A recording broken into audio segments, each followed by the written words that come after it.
Arthur's Thanksgiving.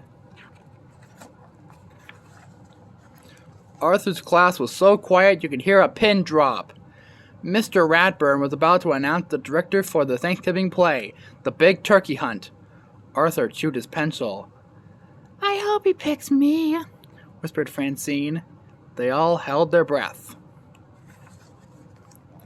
"I've chosen Arthur to direct the play," said Mr. Ratburn. He handed Arthur the script. "Me? The director?" said Arthur. "Oh no," grumbled Francine. "This is going to be a disaster."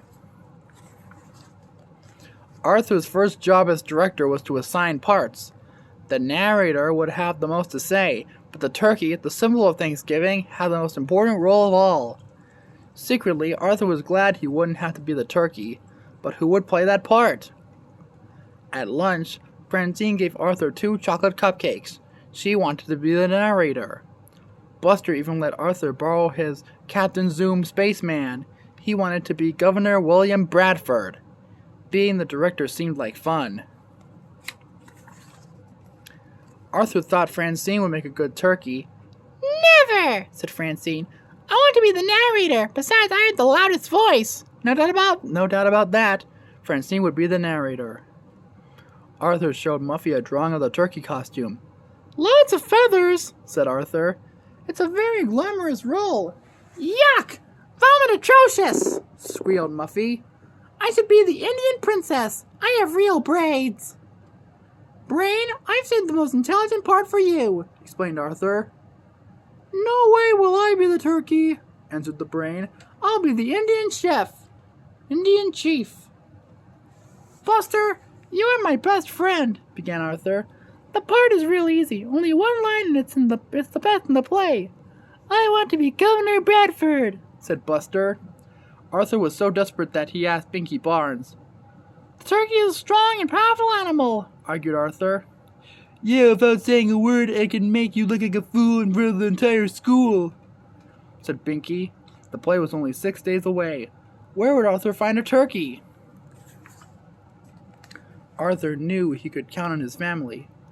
"I'd love to be the turkey," said his father, "but I have an dentist appointment that I don't want to miss." "The world is full of turkeys," joked his mother. "You should be able to find one." "I wouldn't be caught dead in that outfit," said his sister DW. "Let's talk turkey," said Arthur over the PA system at school. "The best part in the Thanksgiving play is still open. If you're interested, please come to the office at once." No one came to the office.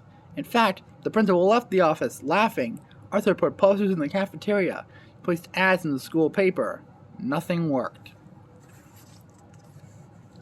Arthur had other problems, too. Muffy complained about everything. "I should be narrator. My parents are paying for the cast party," she whined. Francine would not take off her movie star glasses. "They're good luck," she explained, but she was having a hard time seeing what she was doing. Buster couldn't remember his lines.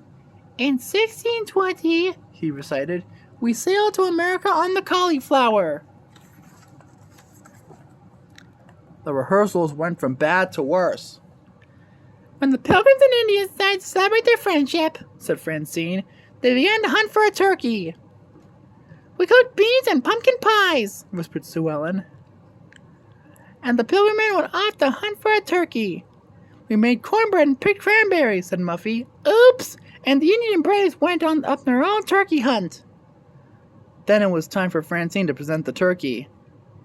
"When the Indians and Pilgrims finally found a turkey," she began, "there was great rejoicing. Today, when we think of Thanksgiving, we think of turkey." She glared at Arthur. "Don't worry," Arthur promised. "I told her I'd find a turkey in time." As a last resort, Arthur decided to rent a turkey, but that wasn't such a good idea. "If you don't get a turkey by tomorrow's performance," said Francine, "I quit." Everyone agreed. No turkey, no play. Arthur went home to think. He thought about turkeys while he did arithmetic. He thought about turkeys while he played the piano. And he thought about turkeys while he and DW did the dishes. "Boy," said DW, "if you want something done right, you have to do it yourself." The next morning, Francine, Muffy, and Buster stood before Arthur. They weren't taking any chances. "Do we have a turkey?" they asked. Arthur just smiled. The whole school filed into the auditorium. "Ooh," said the kids as the light went out. "Shh," said the teachers as the curtain went up. "In 1620, we sailed to America on the Mayflower," recited Buster proudly. "Phew," said Arthur. The play continued smoothly. Muffy didn't drop the cranberries. The brain had his costume on correctly. Sue Ellen said her lines in a loud, clear voice, and Francine had even taken out her movie star glasses. Then it came time for Francine's big speech. She crossed her fingers and began. "When the Indians and Pilgrims finally found a turkey, there was great rejoicing. Today when we think of Thanksgiving, we think of turkey." There was a lot of fumbling behind the curtain. Arthur took a deep breath. He walked on stage. As soon as he did, the audience began to laugh. Arthur turned bright red. This was going to be even worse than he had thought it would be. "The turkey," Arthur began, "is the symbol of togetherness and Thanksgiving," said a chorus of voices behind them. Arthur turned around and smiled. "I guess Mom was right. The world is full of turkeys. Okay, turkeys, all together now. Let's hear that last line loud and clear. Happy Thanksgiving." The end.